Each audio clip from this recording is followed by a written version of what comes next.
Hello, everybody. Welcome back to Running Code, humor in South Texas law enforcement. I'm your host, T-Bone, with my partner by my side, J-Man. How you doing? Doing good. I know we haven't been around in a while. Again, life gets in the way, so we're sorry about that. But we're working some things. We have some plans down the line coming up. Lives.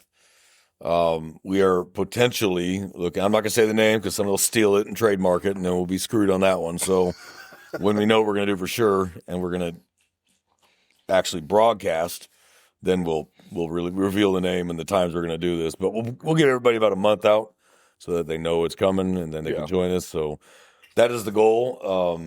We are going to have a different studio, and we're going to move to a recorded like these, like it has been since the beginning, but we're also going to move to a live format. Yeah. And we eventually like to be able to have call-in ability, or they can live message us and we can live message back. That is the goal. Man plans, God laughs. So we're going to see what happens. But that's the plan right now. So we appreciate you guys' patience. Thank you for joining us. We're over 12,000 now. So we're getting there. I think 93 countries and 63 countries. 913 cities at last count. So slow and steady. Yeah, slow and steady. We're getting there, and we appreciate all our listeners and our loyal fans, and we appreciate the messages we get, although I'm not getting as many as we thought. I don't know if that's because it's just email and nobody wants to email anybody anymore. They'd rather do a direct message. Yeah, probably more. Again, we'll get to that. It's like writing a letter versus FaceTiming. Yeah, I mean, this isn't 1940 where you're writing a letter to your sweetheart from the front lines of fucking, the West Pacific or the Pacific. But we do appreciate you guys' patience, and we miss you guys, and we love doing this. It's just getting the time to do it, and we have limited days. He works full-time, I work full-time, and our days don't always line up, so it's hard to always get time to do it. And then we both get that rare day off together, and he's got plans, I've got plans, so it's not as smooth as we'd like it. Our goal was to release one every Sunday at midnight. It releases Central Time, but it is what it is. Now, if plans we have fall into place, then that may be far more possible. Yeah. And they will actually be a little more consistent. And so that's what we're looking for. But we appreciate your patience, guys, and please stick with us. I promise we're going to make it better, or at least marginally better. We're going to try. Just like we don't smash crime, we marginally inconvenience criminals. Pretty much. So I pissed the chief off of that one too. I said we don't solve crime. We marginally inconvenience criminals for a day or two. She got mad, but it was true. And they bond out. And they're back doing the same crap a day later. So it's like, all we did was inconvenience them for 24 hours. It is. Jail's an inconvenience for them. That's all it is. Inconvenience. Hell, they do more networking in damn jail than they do on the streets. That's true. So you're not really inconveniencing anybody here, honestly. All you do is give them some network hookups and then kick them out the door. Yeah, that's why you listen to jail calls. You hear this crap, and you're like, oh, yeah, we didn't disrupt this motherfucker's business at all. God, I didn't want to work narcotics. If you want to message us, there's 2 avenues you can do that. On Buzzsprout, actually, there's 3 avenues. Buzzsprout's coming out with a direct message feature. Okay. So Buzzsprout is a platform we use to upload the videos to all the vendors, whether that's iHeart or not iHeart, Apple Podcasts, Google Play, all those. Buzzsprout is going to have a direct message feature. They're coming out with it, they're rolling it out. I don't know when it goes live, but they're rolling it out. I got the notice. You can leave messages on the actual videos or audios on YouTube, or you can email us at runningcode2023@gmail.com. That's RUNNINCODE2023@gmail.com. Don't put the G in there. We're not running code. That's a different podcast. They stole our idea, but we already had the cooler name. But he's got a cool studio, though, so I'm kind of jealous on that one. But you know what? Great ideas, just work off great ideas, and it just keeps going. What is the work of geniuses the first time is the work of tinsmiths afterwards. So can't really be mad, as long as they don't try to horn in on our shit. But we appreciate you guys' patience. I know it's been inconsistent. I'm sorry. It's been busy here. It's been busy around the world. It's just busy, busy, busy, and it never ends. It never slows down. Now, when I retire, I'm gonna let loose at both barrels. But because we're both still active officers, we had to be very careful what we say and how we phrase it, because all it takes is some little weenie with a torn vagine to go crying. They find out who you work for, go cry to your IA, and then you're fucking fighting an IA beef because somebody didn't like what you said. So we have to be very careful. That's why the ICE episode, I was a little cautious about doing that one. That's why I was very careful the way I phrase things. And surprisingly, I haven't heard a word about it. So, but 3 more months until I don't have to worry about it. So, but we had an idea for a topic today because it's kind of become to the front. In custody deaths and what that means, and whether that's from a car chase where the suspect dies, or dies in custody while you're fighting them, or a shooting, which is still an in custody death. What makes it an in custody death? How that works? We had some requests for that because lately we've had a lot of pursuits that ended with the suspect dying, and they consider that in custody or a custodial death. So the definition of an in custody death, because I've had to work as an investigator, I've actually had to work a couple in custody deaths, and it sucks because I have to make the officer the suspect, and I got to get a JN number for the officer, and I got to call the Civil Rights Division and get a whole offense code for civil rights violation. It's a pain in the ass, even though the officer didn't do anything wrong, because the person died, whether they were running from us or it was a fight or a shooting, whatever it may be, that's still in custody. So the question was asked to me, well, what makes it in custody? If you didn't catch him, how is he in custody? You can relate it back to when the lights come on, what does that mean? Are you free to leave? No. You are in custody. Now, whether that's detained or arrested, depends on the situation. You're just not in a... But you're not free to leave. Right. You have to pull over and you have to stop. So if you flee from us and then you wreck out and crash, that's an in custody death because you were not free to leave.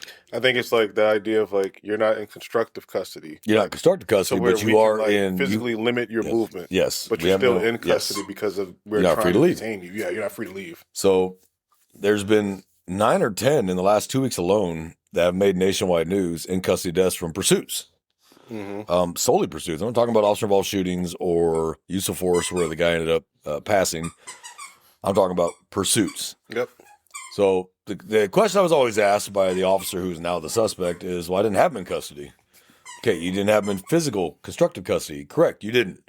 But your lights came on, which everyone knows means you pull over. Yep. You're not free to leave. That's why it's a felony offense in every state to flee from law enforcement when they turn their lights on. There's a reason for that, because they're not free to leave. If they were free to leave, it would not be custodial death. If they had the option to pull over or not pull over, they don't want to, then it wouldn't be custodial.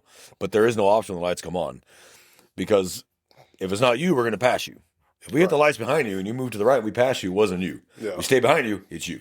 Yeah.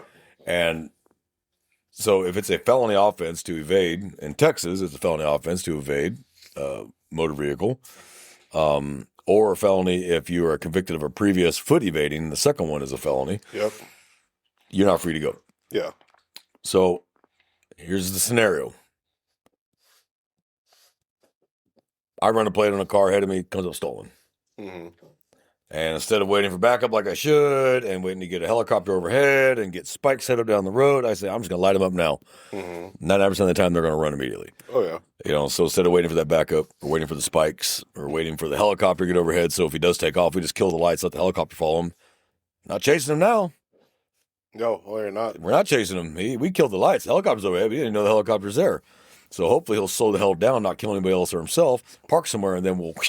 You know, I'd rather much chase you on foot than chase you in a car. Yeah. Because you run out in traffic, you're the only one going to get hurt. We're not going to plow your 6,000-pound car into a bunch of cars trying to run from us. So, scenario, I come up behind the car, run the plate, comes up Stolo, tell the dispatch, hey, I'm in a stolen car, I'm going to initiate a traffic stop, light him up, and he takes off. Chase is on. So I already have one felony offense of unauthorized use of motor vehicle because the car's stolen. Now, could that be the owner? It could be the owner. It could be. It's happened before where the car gets recovered, but it didn't get removed out of the system as stolen. And the guy's like, what the hell is this guy stopping me for? You would think he would just pull over then. But that means there's something else going on. Yeah. Either way, the officer can only go off the information he has. Yes. The information says this car is stolen. This car is reported stolen. And, of course, make sure your plate matches. Make sure the make and model of the car match, because that's happened before. You know, they steal a plate off one car, put it on another car. They declare that car stolen, the plate stolen. You know, you read your whole return. Guys, read your entire return. Yeah. Make sure you punch in that plate correctly. Before you hit the lights, verify that plate and run it again, because Place will be out of like, that I don't know, some one other number state, off. New York. Yeah, I've had or you that do before that. where it's out of New York.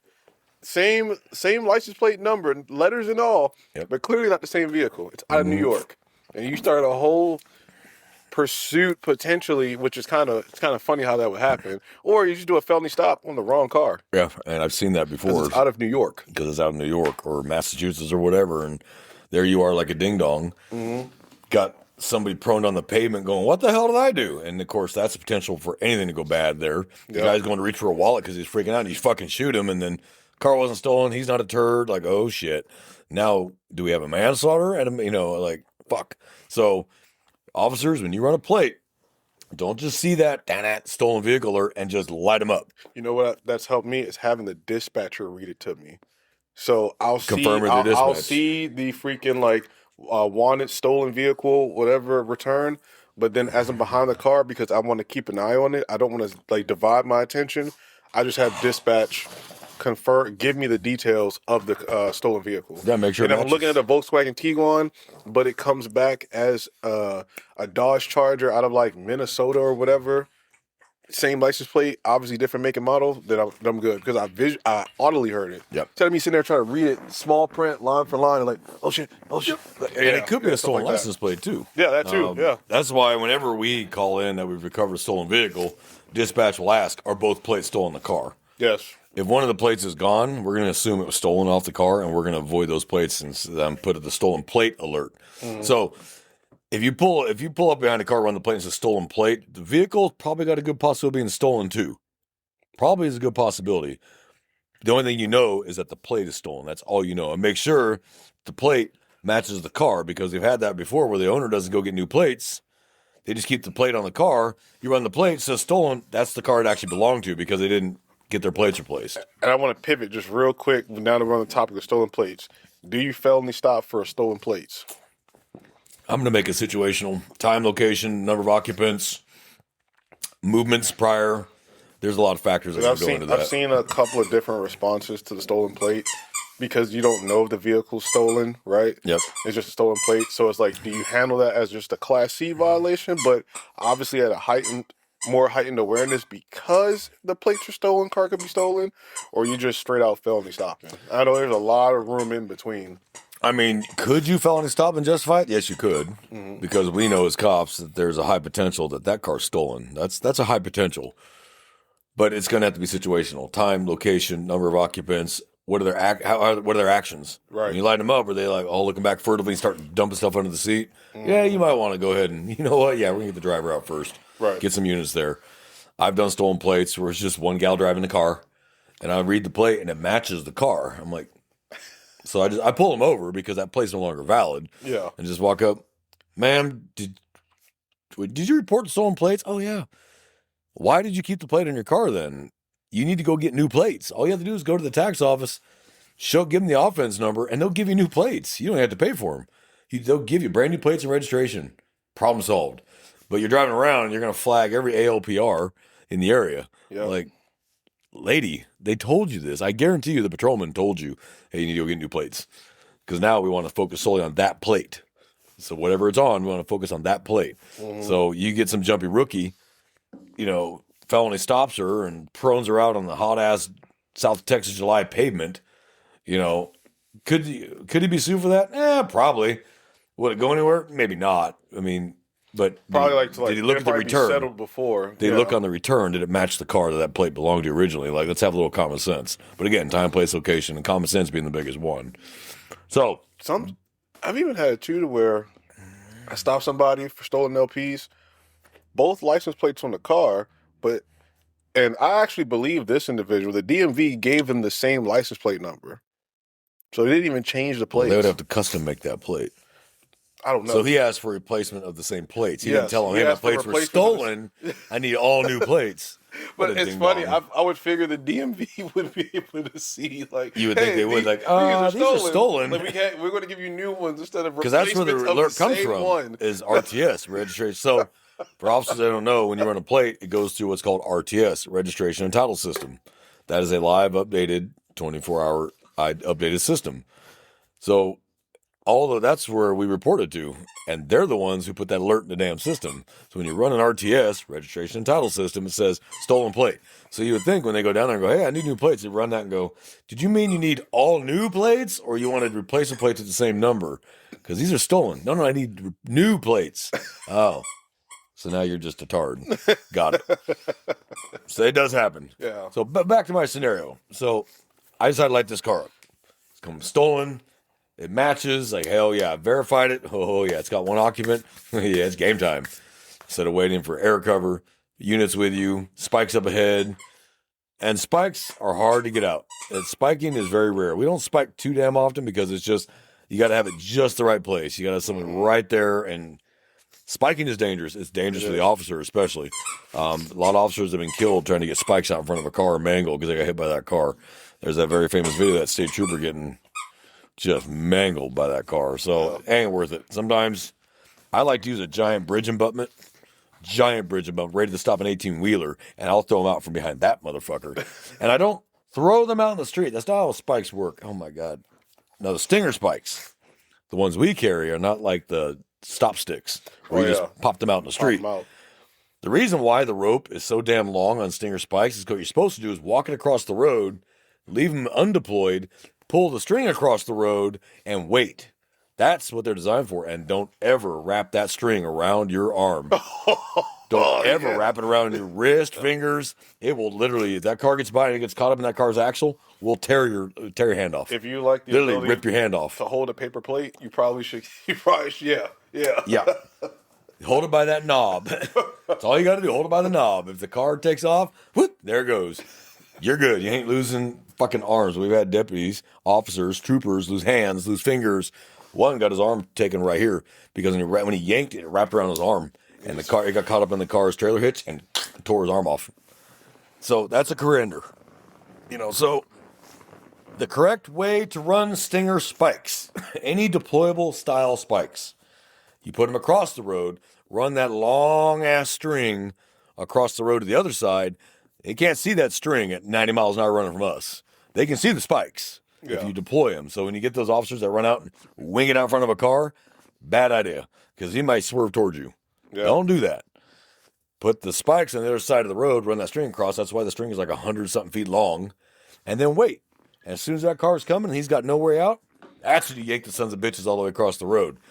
As soon as he hits him, keep yanking him out of the road, because what's coming behind that car? All the other police cars. Spiking units. So you start spiking the units. I got spiked once.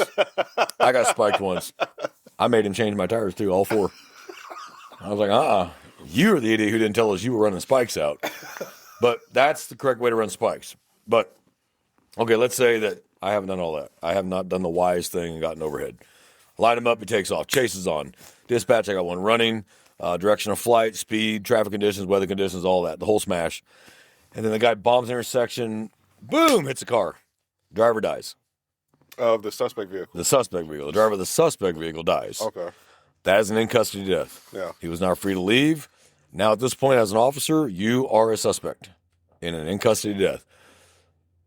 I don't know how other departments handle it. I know the way the ones in this county handle it between all the agencies is pretty much the same thing. It's a critical incident. Stand off to the side. Don't speak to anybody. Call your lawyer.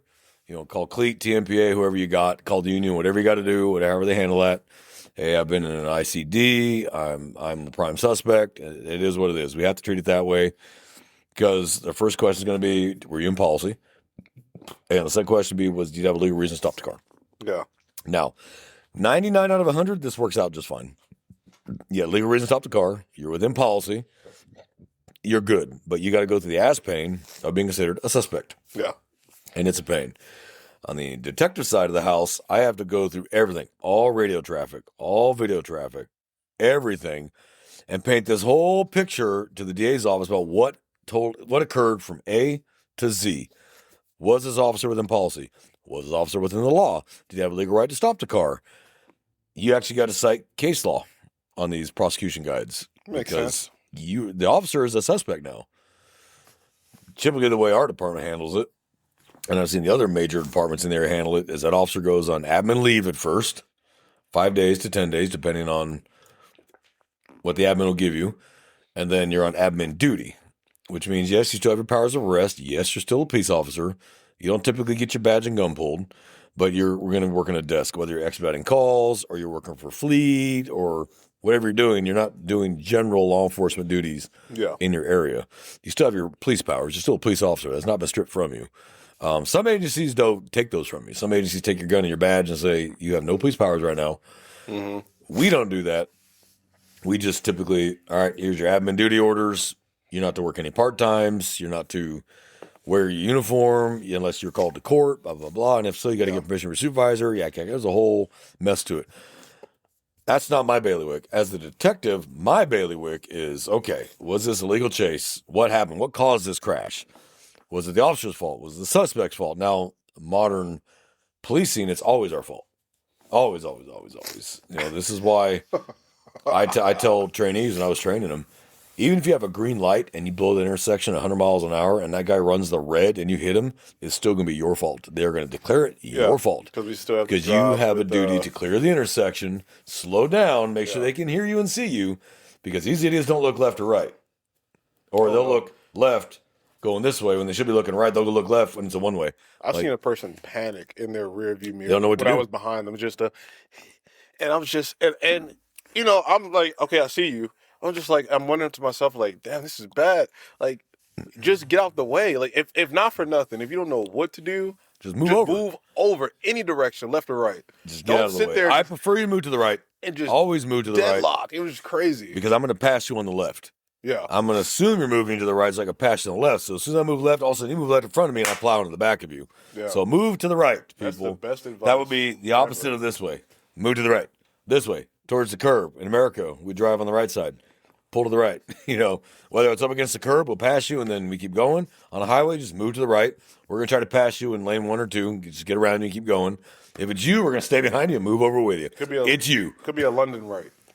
Pass you your London right. So if you're from Australia, Japan, Britain, move left. Anywhere else, move right. Go for the bangers and mash. That's right. So if you're driving the left side of the car, pull to the right. If you're driving the right side of the car, pull to the left. Unless you have a Skyline from Japan and it's still got right side drive, then move the direction your steering wheel is. But so now the guy dies. Crash investigators show up. That's me. And I gotta start piecing this together. I gotta scan the scene. You gotta do the whole Monty, the whole smash. There, you leave nothing untouched on one of these. Like, we'll be out there for 7 to 8 hours, measuring every skid mark. We'll be scanning the entire scene. We'll be pulling video footage from everywhere, from where it started to where it ended, and everywhere along the way. Every gas station, business, house, residence. We will have gigs and gigs of video. But we also have your dash camera. So if you never lost sight of the suspect, that's our gold mine right there. Right. Now, that's a perfect scenario. You were chasing them, never lost sight of them, they crashed. I don't say perfect as in it's good he died. I'm saying perfect scenario is that we never lost sight of him in the camera. We can watch the camera footage and go, okay, officer couldn't have done shit about that. Like, it is, if the guy bombed the intersection, there's nothing you can do about that. Right. But there's other scenarios where you light up the subject smokes the officer, subject's gone. The officer even says, I can't see him anymore. He's gone. And then he crashes and dies, and they still want to make that in custody death. It's like, okay, he was not free to leave, but the officer also lost sight of him. To me, that would be, okay, there's no more in custody, there's no They're more gone. Fourth Amendment implications, because how can you try to attempt to place someone in custody or even have custody of someone you can't see? Yeah. That's crazy. But if you call the Attorney General's office, which I have to call because I have to report these to the AG's office. I have to go log in to the Texas Attorney General. Statistical purposes and I have to stuff. report within 24 hours a full in custody death. Here's the facts and circumstances. Here's the deceased. Here's the officer. All this crap. A quick synopsis. You can't give the whole investigatory guide because it's been within 24 hours. You don't have it yet. Yeah. But you just give the basics. Officer so-and-so attempted to stop a vehicle that was registering as stolen. Upon activation of license siren, the suspect vehicle took off, entered an intersection on the red, and crashed and caused the suspect to be deceased on scene, blah, blah, blah, or at the hospital, whatever. It's a pretty short synopsis, but you got to give the AG's office a synopsis. And they report to the FBI. Right. So they report to the FBI for you, and they report that to the FBI for you, to the DOJ. Mm-hmm. So now the FBI is now monitoring the investigation. The Texas Attorney General is monitoring the investigation because the FBI monitors all in custody deaths investigations. They monitor them. They may not get involved, but they're monitoring it. So everything you put in, it's called NIBINs, or not NIBINs, NIBRs. Mm-hmm. They pay attention to that, and then if something doesn't look right, they may send down like, "Hey, what's going on with this?" In Texas Rangers can get involved. Mm-hmm. They don't typically, with the larger agencies, get involved because they know we have our own investigators and detectives that can handle all Enough that. resources. But if you get a smaller agency, the Texas Rangers may just step in and take over the whole case. Yeah. If you have an agency that doesn't really have any detectives, it's like a podunk town with 12 cops and a chief, and that's it, and that's all you got. Texas Rangers may step in and we'll handle it. We got it. Yeah. And Texas Rangers can do that. They absolutely are authorized to do that. They are the investigative arm of state police. That's their job. Yeah. They typically handle investigations involving corruption, political, or law enforcement. And so that's why they're best suited to do that. Jail deaths, Texas Rangers are also going to get involved there. The way the law is now is that the agency that the death came under, we do not investigate that now. That goes to a separate agency. They do it from the beginning to end. We're not involved other than getting them what they need, the logbooks, radio traffic, whatever the hell it was, and they take it from there. And that's just to avoid the whole, we investigate ourselves and we found ourselves clear. We just let another agency deal with it. There you go. Your problem. Right. And that way you can't really blame us. So when you have jails, and let's talk about in custody deaths as far as jails go, because that's a huge topic. Yeah. You have massive jails in this state: Houston, Dallas, Austin, San Antonio, Fort Worth. Those are big ass jails, and you're talking thousands of inmates. When you have that many inmates in one jail, inmates are going to die. Yeah. Whether that's detoxing and their heart can't take it, they swallowed something on the way in and then that kills them, going through booking, or they get killed by another inmate. Jail's still a dangerous fucking place. That happens too. Now, we do try to lower that as best we can by hopefully classifications doing their job and keeping people safe, but you can't look into the human mind and you put these two together thinking life's good and then one shivs the other. It's capital murder on him and a dead body and a lawsuit for us. I mean, that's the realities. So in custody death is anywhere, whether that's jail, patrol, CID. Let's say you take someone in the interrogation room, you go to interview him. Oh, let me step out. I got to grab my laptop, come back, and the guy's dead. That's an in custody death. Yeah. You're like, well, fuck me running. Well, one, I'm not getting my answers. Two, the guy is dead. Mm-hmm. So if that was your prime offender, case closed, death of offender, which case is called cleared exceptional death of offender, DOO. But the jail. So let's talk to jail. You and I both worked the jail. We've both been there. We've seen it. We've seen how it works. You know how we understand it. The public doesn't understand these things. They assume that when an inmate goes to a jail that they're going to be safe and nothing's ever going to harm them. Nothing's ever going to happen. Now, in a perfect world, that's true. But it's not a perfect world. You have other inmates. Maybe they had a beef on the streets. They met in there. Maybe they're cellies and this guy farts too much. This guy finally gets pissed off. And there's a million reasons. Or it turns out this dude's a chomo. This dude found out about it and he got told by his gang, handle that shit. Mm-hmm. There's a million reasons that could happen. The most common is health problems. Yeah. That's the most common. Yeah. They come in from the streets. They are in poor health. Mm-hmm. Yeah, we have medical staff at every jail. It's required by Texas law. We have mental health staff, medical staff, officers that are trained in CIT. But shit happens. Yeah. The guy comes in, and if you notice, a lot of these guys that come in that die in the jail are usually there on piddly charges like criminal trespass. They're mentals. They're mentals who live on the streets, not in the greatest health. Yeah. But if they die in our custody, it's an in-custody death. Mm-hmm. And it really sucks to be that unit officer that day where that inmate dies. Yeah. You better pray you did every check on time. It sucks because it's an issue that society and municipal governments don't know how to deal with. And that's a really good point. So the only other option is leaving them where they're at in jail. Or because you can't it's just unfortunate. Because you want them to get treatment. They shouldn't be there. Say shouldn't. It's minor offense, but yeah, criminal trespass. How do you fix it? It's there is no fix when they die in the jail. It's unfortunate because it sucks. We don't want them to die. Right. We're not. Trust me. None of us celebrate the death of an inmate. Yeah. We don't because one, we're not judge or an executioner. Our job is to hold you confined, keep you safe, get you medical care, get you medication, keep you safe until you go to court. Whether you're found guilty or innocent, that's not our problem. Yep. That's the courts. Our job, remember, jails are pretrial confinement, and prison is post-trial confinement. Yep. Convicted, Yep. accused, convicted. Yeah. Different rules in prison versus jail. Jail, you go to escape, we can't shoot you in the back running down the street. You're pre-trial. You're not convicted. You're not a fleeing felon. Even if you're convicted of other felonies, you're not a fleeing felon right now. Prison, you hop the wall, bang, that's it. That's it. You're dead. They're not going to warning shots. They're going to shoot you while you're running away because you are a convicted felon and you're fleeing a prison. So we have to assume public's in danger from you. You're going to carjack somebody, break into their house. Like, we have to assume that. Jail's a whole different world from prison. Now, is it still in custody death in prison? Yes, because they're in custody. They're in prison. Texas Rangers for TDCJ handles all that. For jails, Texas Rangers may opt to head into the investigation, but we may just turn it over to another large agency and say, sorry, dump this on you. You know? And we rotate. In this county, it's rotated among several different agencies. So it's not always the same agency that has it every time. So it may be this agency, the next time it's that agency. But let's do numbers. Let's talk numbers. When you have, let's use Harris County, which holds like 12,000 inmates. That's a lot. One of the largest jails in southern United States. The largest jail is Rikers Island, New York. Holds like 25,000 or more. It's not like Men's Central Jail, I guess, in Los Angeles? That's the second Los largest. Angeles County? Oh, okay. That's the second largest jail in the United States. The largest is New York, Manhattan. Rikers Island. Second is LA. And then I think Chicago is Cook pretty County? damn big too. Yeah. Cook County Jail. Now, let's play a numbers game. You have 12,000 inmates.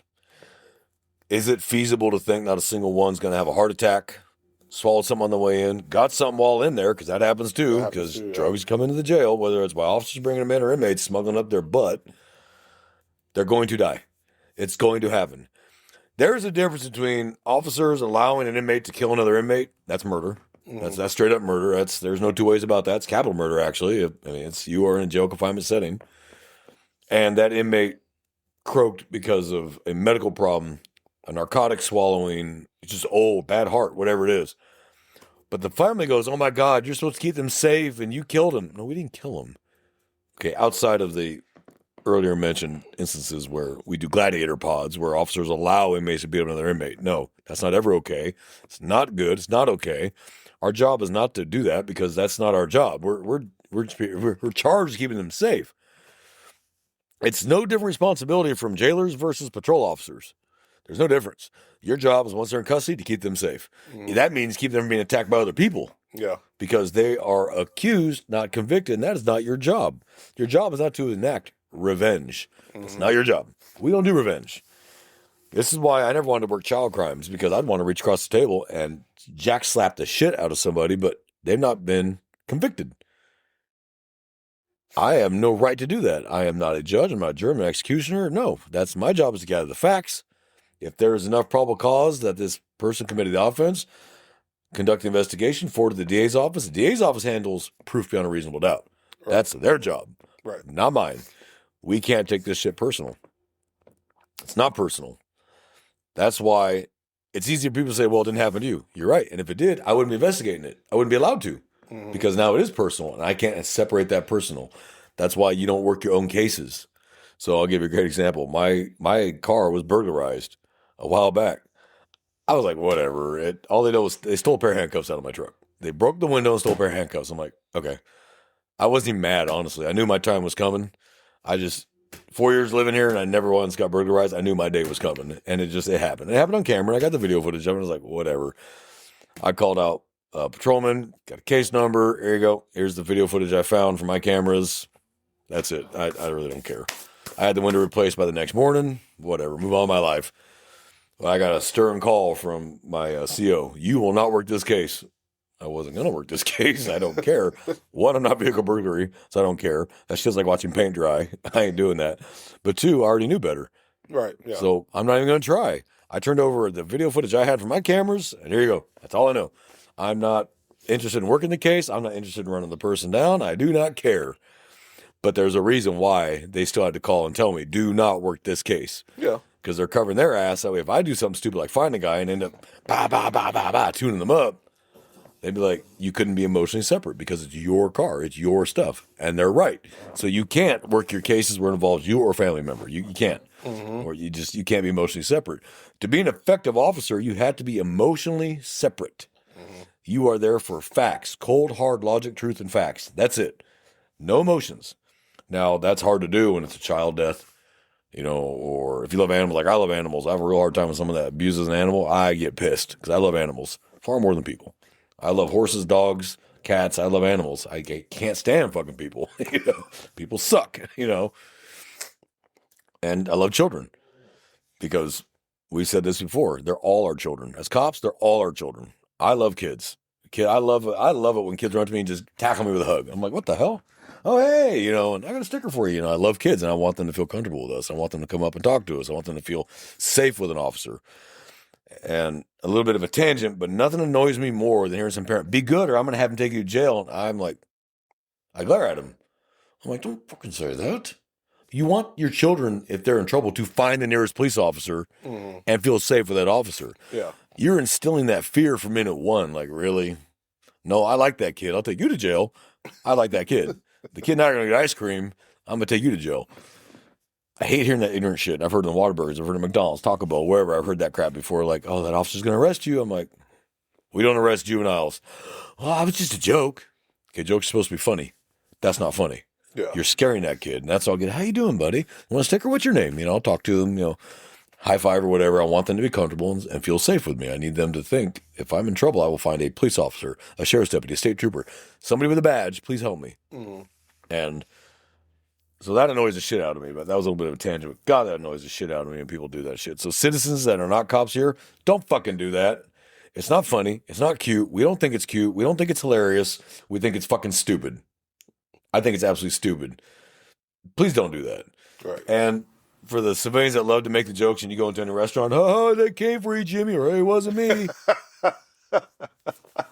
Okay, that's the first time today I heard that. He's right here. Yeah, you're here. I'm like, ha ha ha ha. You're making my food, don't spit in it. So I'll humor you with a laugh at the same time. I'm like, you're a fucking idiot. Yeah. But, so in custody death. So I'm going to explain how the process works. Now, this is state specific for Texas, but I don't imagine it's that different really in any state, honestly. You have the incident that led up to the death of the offender. Officer is considered the suspect. Rightfully or wrongfully, he's considered the suspect. That's how it works. I have to call the Civil Rights Division of the judicial district I'm in. Hey, this is the sitch. I need a JA number for the officer, and I need an offense code for civil rights violation. I think it's all zeros, or 000095 or something like that. A lot of zeros. An offense code is 8 digits long. I think it's 6 zeros and a 95 at the end, I think. I'm not 100% sure. But once you tell them that, they start monitoring the case too. And they assign you a specific prosecutor for that case. And that'll be your liaison from that point forward, be that prosecutor. Hey, I ran into this. Hey, what do you think about this? Whatever. I do my full investigation. That's all radio traffic. Phone traffic, if there was a 911 call that preceded it, whatever. Radio traffic, all video footage, statements from all officers involved on scene. We will bring the officer in a couple of days, and he'll give his statement. They don't have a choice. They have to give the statement. I cannot see anything that's given to internal affairs. That's wholly separate. It's firewalled. I don't get to see it. It's under Garrity. We've talked about Garrity before. For officers listening to the show, Garrity versus New Jersey means any statement you give IA is firewalled and cannot be given to CID. Can't. It's wholly separate. That's policy, not criminal. I'm dealing with the criminal side of it. But I can get everything else. Officer statements, witness statements, victim statements. Maybe there's someone else in the car. Get their statement. Like, what was the suspect saying when he was running? Everything I can get. All the video footage, measure all the skids, scan the scene. Was this preventable, non-preventable? Could this have stopped? Yeah, all the dickhead has to do is pull over. Let's just be honest. All you do is pull the hell over and just give up. Like, you're caught, you're caught. Yep. But you have to go through and go, okay, did my officer, because I don't do policy. That's, again, internal affairs. They're going to go through it on the policy side and go, policy violation, not a policy violation. Nope, it's good policy. That's good pursuit. He was given permission by the supervisor. He was giving out the correct traffic conditions, road conditions, weather conditions, a reason for the stop. What was the reason for the stop? Felony evading is not the reason for the stop. What preceded that? It was a traffic light and he took off on me. Negative. Terminate that shit. Now, we know he's not running for the taillight. We know that. Right. But it's hard to tell the public, Yeah, we went to stop him for a taillight, and he crashed and died. Yeah. Now, we as cops understand that that's not why he was running.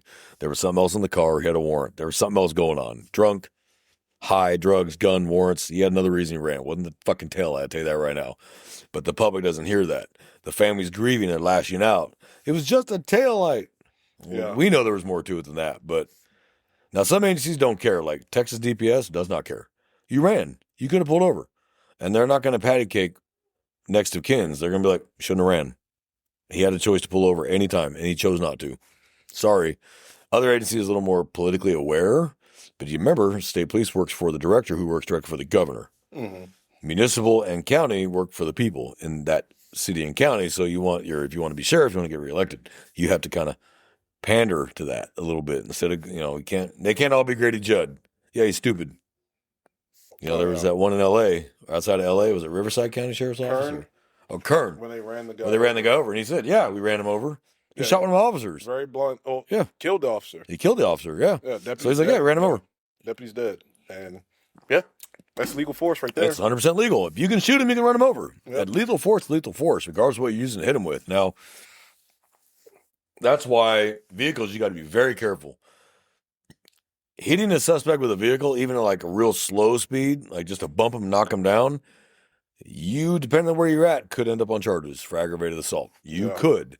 Even if you were doing 2 miles an hour, just boom, bump the back of them and they fall down, there's the potential you might hit the gas instead of the brake and run over the suspect. It's just basically not a good idea. Yeah. The vehicle is going to be seen as deadly force. That's 100% vehicle going to be seen as deadly force because in the Texas Penal Code, a vehicle is considered a deadly threat, a deadly object, like a firearm, a knife.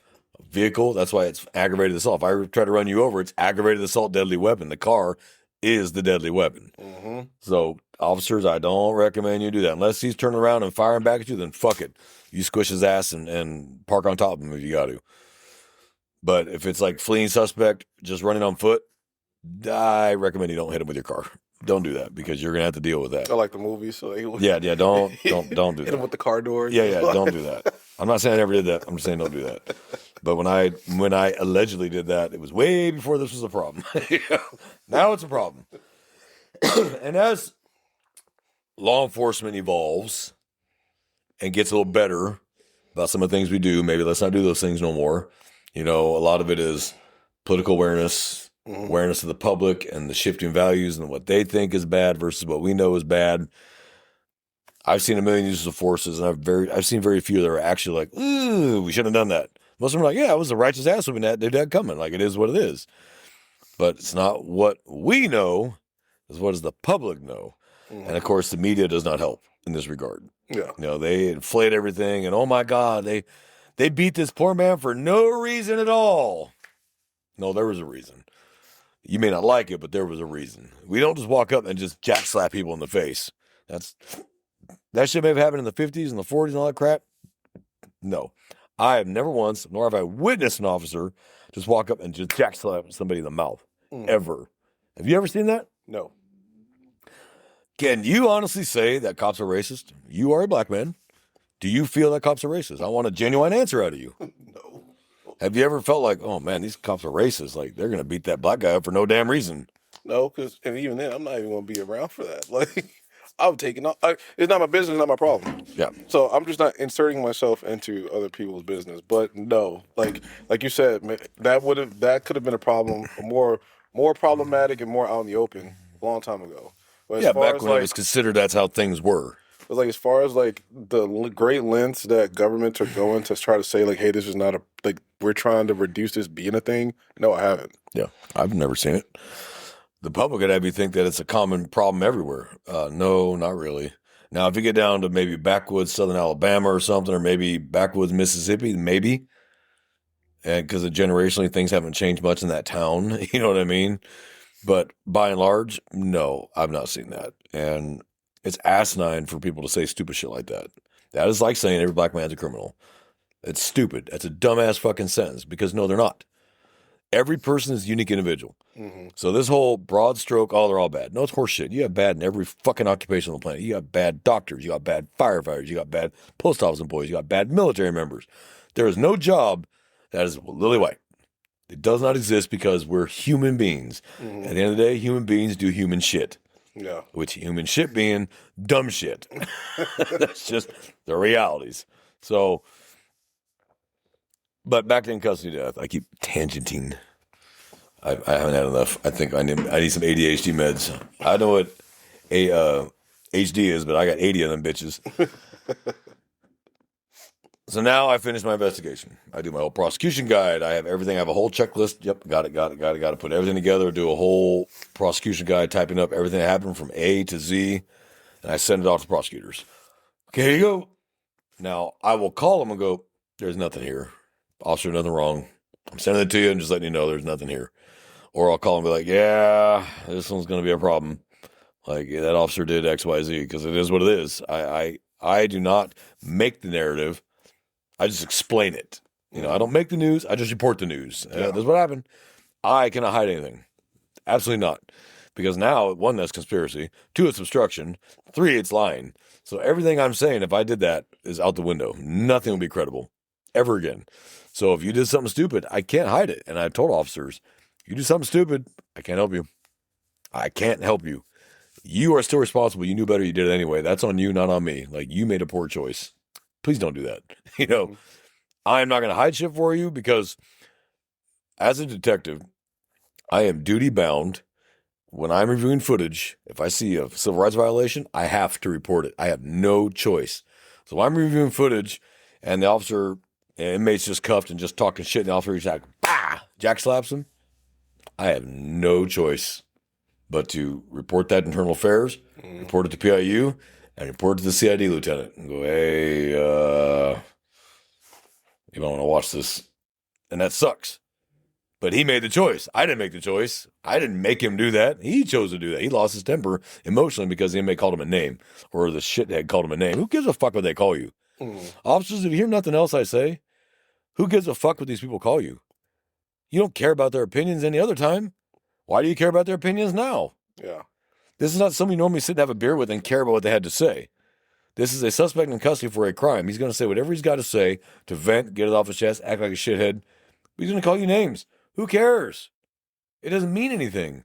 This is what he doesn't like. The badge on your chest. That's it. He doesn't know you. But if you're black, he's going to call you a racial slur. If you're gay, he's going to call you a gay slur. He's going to do whatever it takes to get your goat so you lose your temper, smack him. You made him rich. They'll probably void his charges if they're not super severe, like murder or something, because they know that, look, he'll be back in a week anyway. So they'll void the charges, hoping to avoid the lawsuit, but they're still going to come after your ass as the officer. Yeah. So really, was that worth it? Like, okay, he called you a name. He said your mom was a whore. Who gives a fuck? It's hilarious. People used to go, your mom's a whore. I'm like, you met my mom.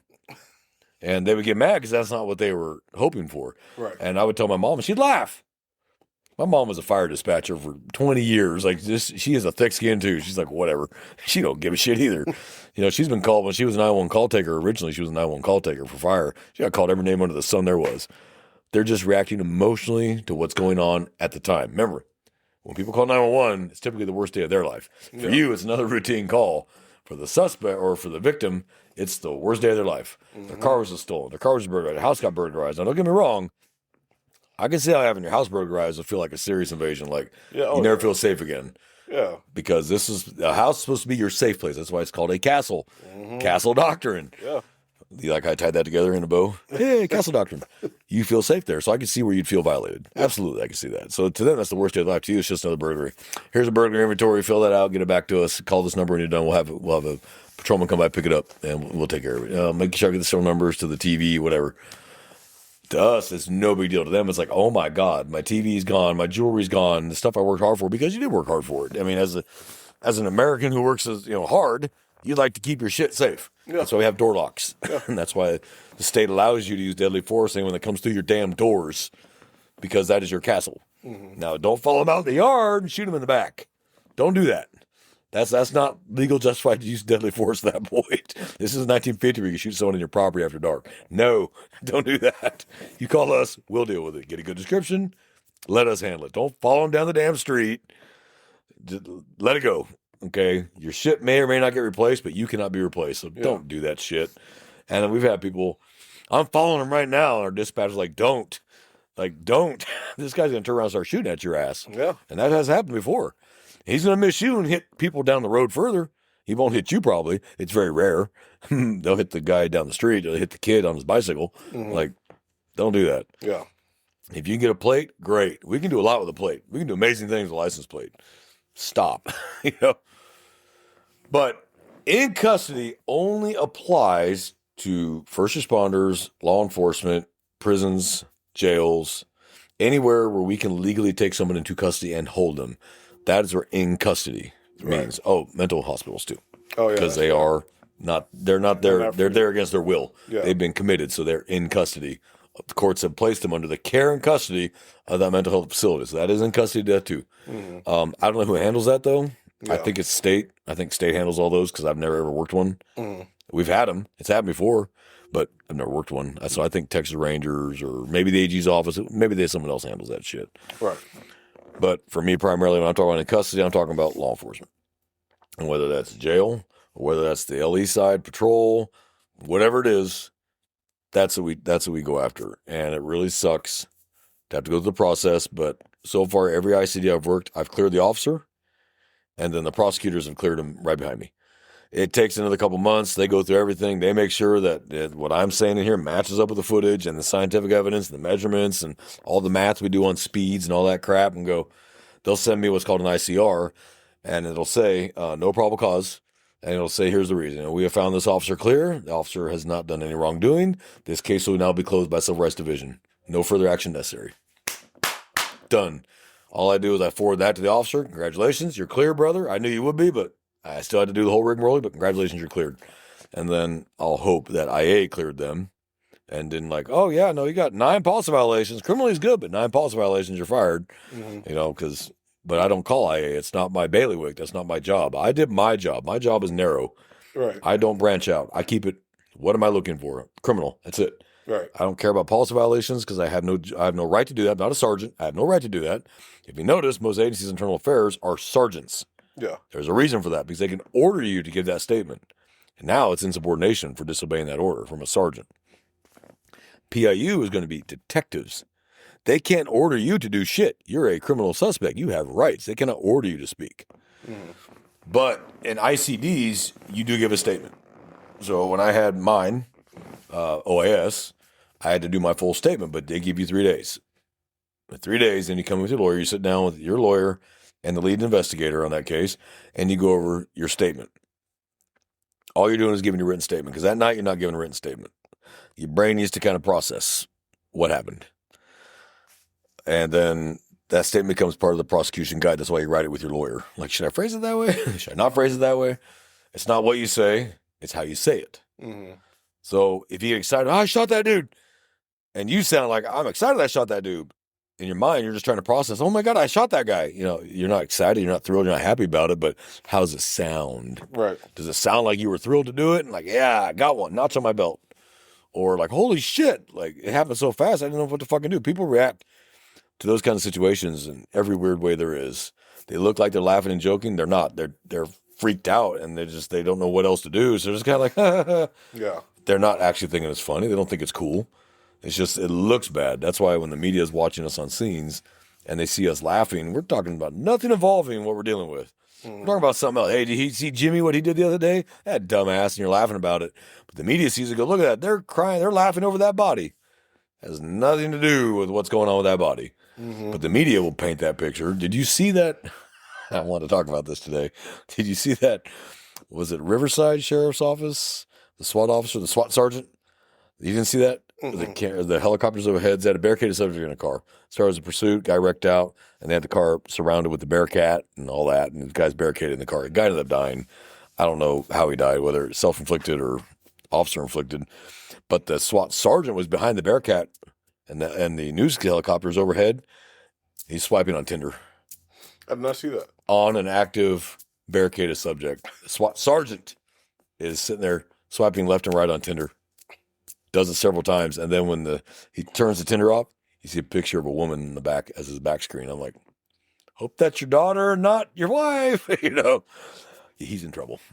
Of course, the media, really, Channel 13, really? That helicopter zoomed in on it and shit. I'm like, you cocksuckers. That's the kind of shit you got to deal with. But common sense should have told him, Hey, we got media everywhere. We got people everywhere. This is probably not the time to be swiping left and right on Tinder. Just like focus Dumbass. on the op. Focus on Yeah. this is what we got going on right here, right now. Yeah, We got a focus on barricaded the call. subject who's Yeah. armed in a car. Yeah. Maybe I shouldn't be swiping left and right here. So, while I can't have any sympathy for him, that was stupid. And as a sergeant, especially, he should have known fucking better. He wasn't no rookie boot. Like, really, dude, you should have thought this one through. I guarantee you he's a former SWAT sergeant now. I guarantee you. Oh, yeah. He's probably already on either desk duty or he's already back to patrol, third shift. Like, he is not in specialized unit anymore. I guarantee it. I guarantee that was their first reaction to that. Because did it hurt the public? No. No, doesn't hurt the public. But what does it look like to the public? He doesn't care about what's going on. He's just concerned about getting laid. Yep. That's it. And that's how the public looks at it. And to be honest, from an officer's point of view, if that's what you're doing on a SWAT scene, that really is what you're fucking concerned about. You're not concerned about, hey, how can we end this with no loss of life? Right, peacefully. Nobody hurt, nobody killed. Yeah, he gets a little few boo-boos, bloody nose, whatever, but he ain't dead, and problem solved. And Instead, he's sitting there trying to get his dick wet. even to the command staff, they're just like, Oh, I'm sure they blew up. You don't even care about like your guys on the call. Yeah. Like, this is And what you don't even care about your guys. And your Yeah. guys are like, really, dude? You're sitting Yeah. there swiping left, and I'm over here with a barricaded subject any minute who is armed. I mean, they knew he was armed. Like, this dude could open up on us any minute. Now, I haven't got the full details if it was self-inflicted or officer involved, but either way, that's a death in custody. That is a death in custody. Oh, yeah. He was surrounded. He knew he wasn't free to leave. Oh. You got officers blowing his windows out with gas rounds. Oh, yeah. Like, that's a death in custody. Even if he kills himself, Mm-hmm. it is a death in custody. I worked, and I can talk about it now. It's been adjudicated. It's totally done. Case closed. Clear. I did not agree with it. I thought it was a bad call, but it wasn't my call to make. The AG's office said, yeah, that's an ICD. In custody death. So if you're ICD, that's what it means. Or DIC, death in custody. I've heard it either way, but officially it's IDC or ICD, in custody death. It was a lady called who said her husband was suicidal, elderly man. And she was an elderly lady, very sweet lady. I've talked to her several times. She's a very sweet lady, and I felt so bad. Her husband was a Vietnam vet, one of the few survivors of Hamburger Hill. Mm-hmm. That platoon only had 6 survivors from that battle. He was one of them. I will not mention his name, but he was a way decorated war hero. He told his wife, he's done. I'm going to kill myself. Better go outside and call the cops. So I guess she realized he was serious. She went outside. She called 911. He stayed in the house. Our 2 units pulled up. First officer starts speaking to the wife. Hey, what's the details here? Like, is he diagnosed with something? Is he on medication? Like, what did he tell you? Da-da-da-da. Is there weapons in the house? Just the whole list of shit we need to know. Because we're probably going to bring out at least, if it stays barricaded, then we're going to call out the negotiators. Here's everything we know about them. They can do their job from there. I'm not a negotiator. They can do their job. I don't have tolerance to be a negotiator. I'll be like, blow your brains out or don't. We've been here 4 hours. Like, pick one. I don't have the patience for a negotiator. We have very good negotiators who can stand there for 24 hours and do everything they can to keep you from killing yourself. That's great. We need those kind of people. I just know me. I know I don't have that kind of patience. So when they asked me once, I was like, I can't believe you even asked me that with a straight face. You know me. We've met, right? Yeah. But second unit pulled up, got in the PA, and just said, hey, and I won't say his name. Hey, so-and-so, come outside, talk to us, man. We heard bang. So we're like, well, that's not good. So they immediately told me, start heading out there. As soon as the patrolman called and said, hey, we just heard a shot in the house, like, better get heading that way. I'm like, okay. Get all the way out there. I get there ahead of all the other supervision except patrol. And my supervisor showed him and goes, this is going to be an in-custody death. I'm like, we didn't even make contact with the guy. We didn't even talk to the guy. We didn't even see the guy. He goes, would he have been free to leave with making suicidal threats? I said, we don't know this whole story yet. What if she's off a rocker and this dude is normal? But again, you have to talk to him, detain him to get that answer, right? So he was right. It's an in-custody death because he would not have been free to leave. If he'd have come out, we'd have been like, hey, we might not have handcuffed him. Right. We'd been like, hey, sir, no, you need to come over and talk to us. So that's what they made in custody. We made entry into the house and found him in the bedroom and self-inflicted.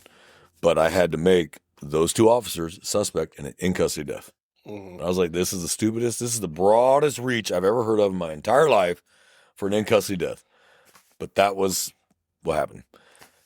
The whole smash, did the whole prosecution guy, did everything, sent it off, and it wasn't even 2 weeks. I got that back from the DA's office going, you're good. Right. Normally it takes 2 to 3 months. 2 weeks I got that shit back. You're good. Both officers cleared. Thank God. Emailed them both. You're cleared. But I mean, that's the kind of shit. It's like, really? But you have to look at it from the FBI's perspective, the Attorney General's office perspective. What do they consider custody? Mm-hmm. So every state may have a different rule on that.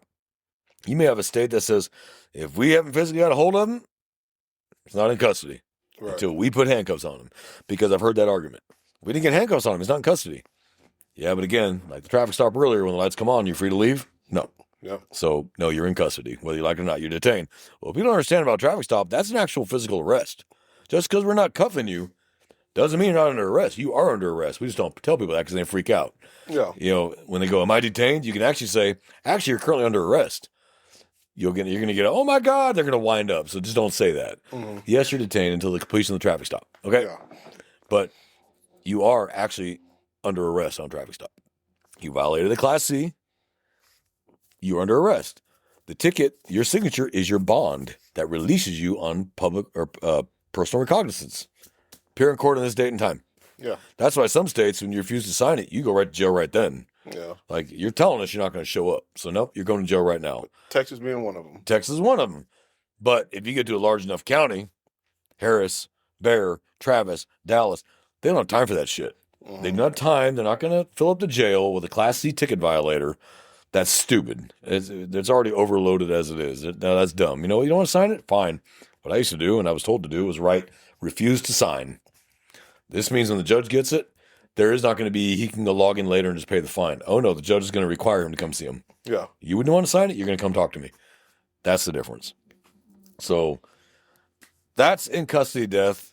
We had a request to talk about that because it had been coming up in the news a lot. And we were like, you know what? I should address that. What does that mean? And for officers listening here that have not been through something like this, whether that's a suspect dying in the back of your vehicle on the way down to the jail because they overdosed on something or they had a heart attack, this is why I always check on my prisoner in the back seat. Hey, you all right back there? Yeah? Fuck me? Cool. You're alive. You know, and I have the camera system and I'm watching them on camera. Mm-hmm. Like, if all of a sudden they're just looking at this, like, pull over, yank the door open. Oh, start EMS. Now, you're covered because you immediately, upon realizing that, get the medical aid. Yes. Yes. Now, if you're like, fuck that dead dude, we'll deal with him at the jail, you may have a problem.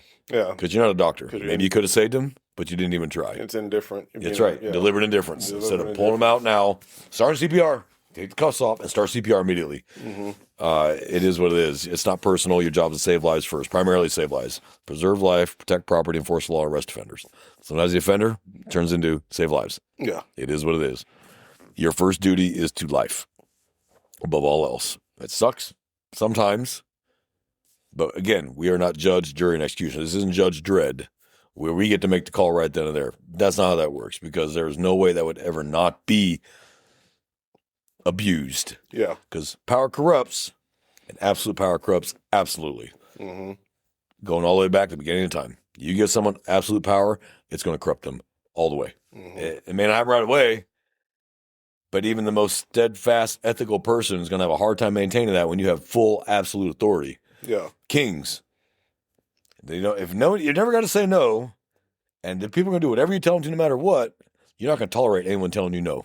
Mm-hmm. You know, and then you're like, put him in, throw him in a cell, or behead him. He told me no. You know, that's why we have checks and balances in this country. You got 3 different branches of the government. We have checks and balances that watch each other, and you need to have those. Those are healthy. You know, that's why you got Congress, Senate that watches the president. You know, it's like executive branch, legislative branch, judicial branch.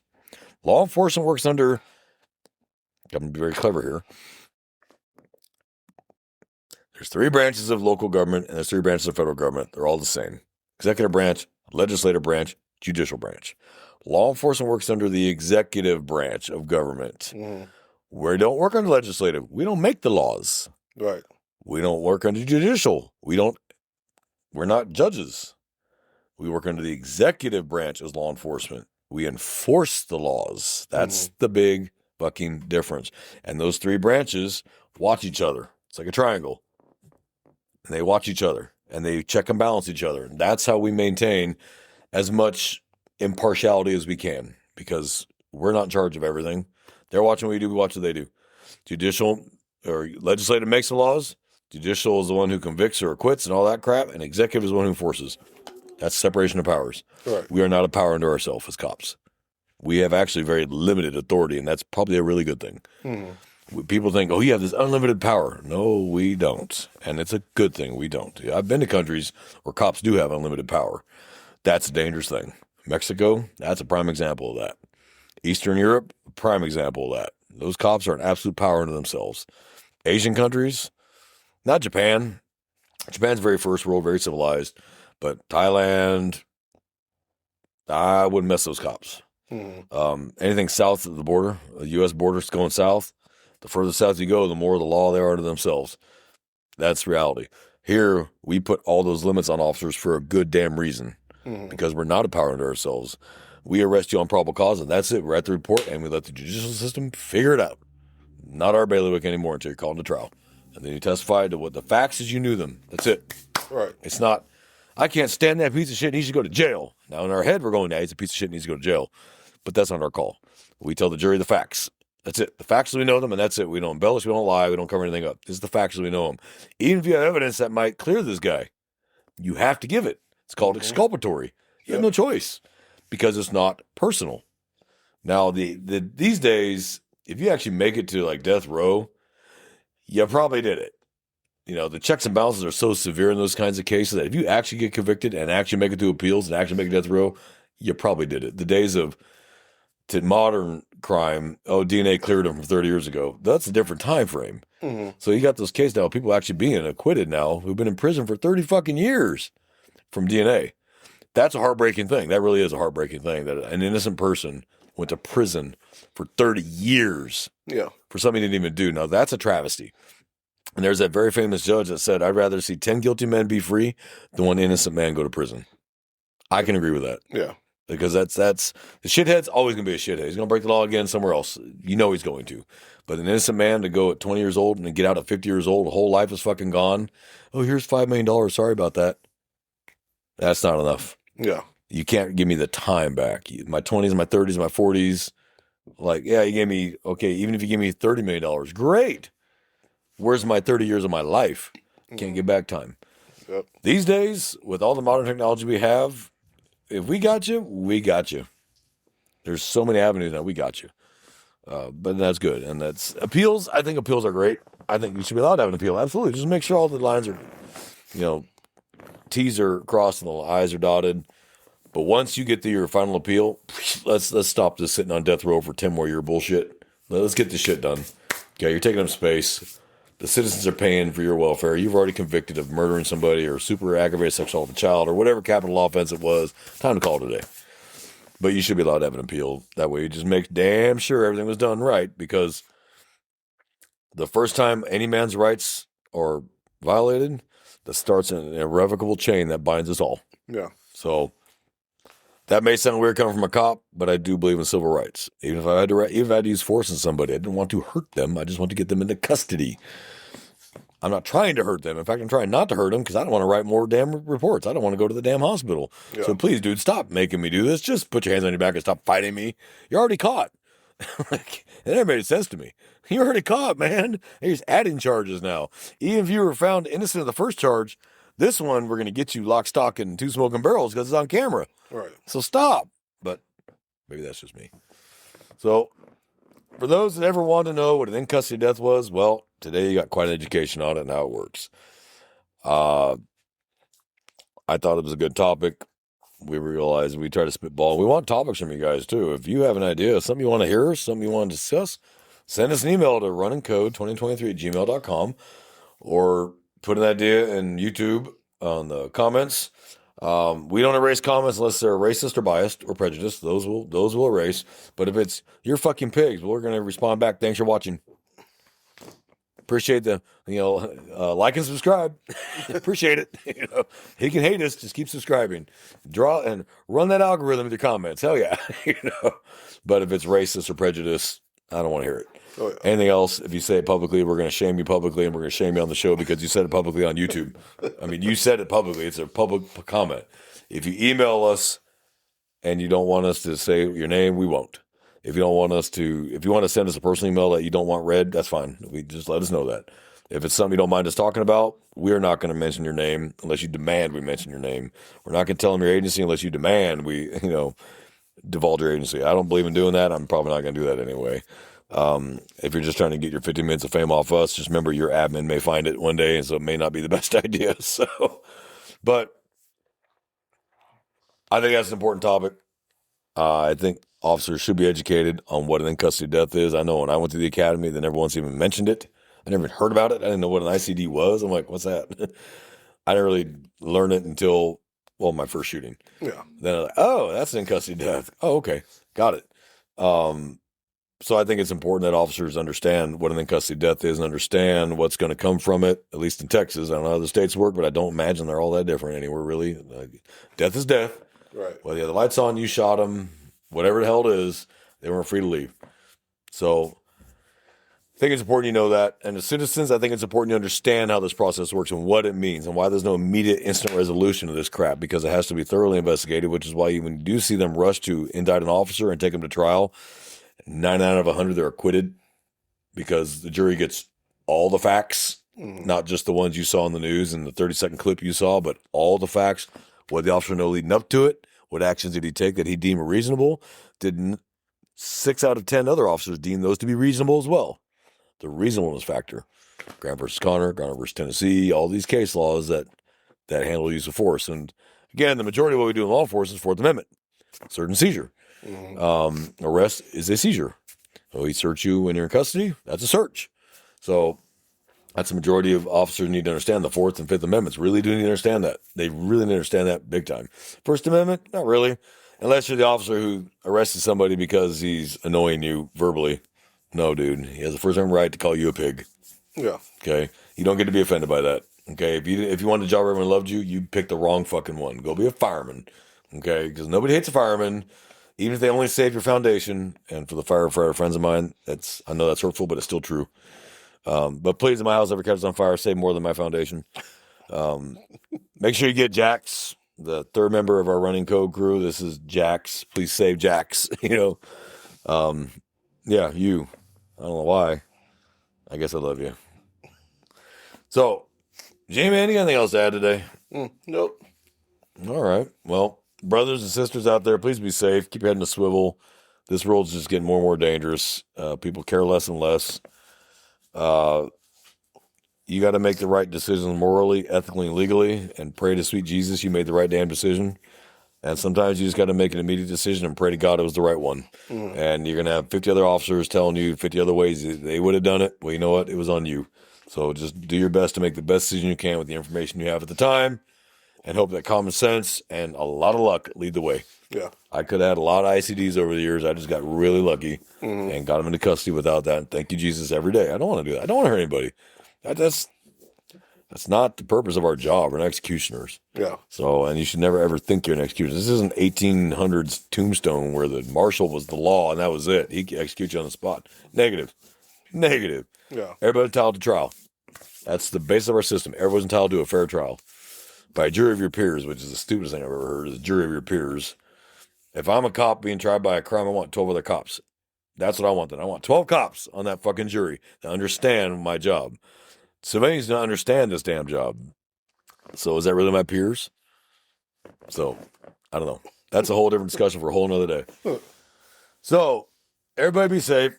Leave us emails at runningcode2023@gmail.com or comments on YouTube or Buzzsprout. When that comes out, you'll be able to leave direct comments where we will get that notification and then we'll answer back or not as appropriate, depending on what you said. You call me a cocksucker, I'm going to say a smile and say thank you. You call me an asshole, I'll be like, thank you for the compliment. I love being called an asshole. It just makes me giggle. You ask J-Man here, that shit makes me giggle when you call me an asshole because I 100% am. But brothers and sisters out there, be safe.